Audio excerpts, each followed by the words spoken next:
Hi friends. Bolero users നേരിടുന്ന പ്രധാന വിഷയമെന്ന് പറഞ്ഞാൽ തേർഡ് റോയിലെ കൂളിംഗ് പ്രോബ്ലമാണ്. അത് എങ്ങനെ പരിഹരിക്കാമെന്നുള്ള ഒരു ചെറിയ വീഡിയോയാണ് ഞാൻ ഇവിടെ കാണിക്കുന്നത്.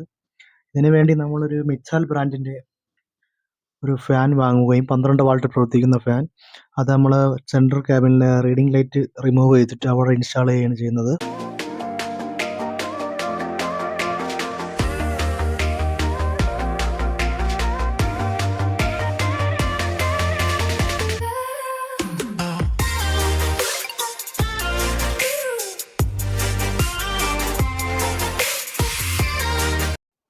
ഞാനിത് ട്രൈ ചെയ്ത് നോക്കിയിട്ടുണ്ടായിരുന്നു. നല്ല റിസൾട്ടാണ് എനിക്ക് കിട്ടിയത്. നിങ്ങളും ട്രൈ ചെയ്ത് നോക്കൂ. വീഡിയോ ഇഷ്ടമായാൽ ഷെയർ ചെയ്യുക, സബ്സ്ക്രൈബ് ചെയ്യുക. Thank you for watching.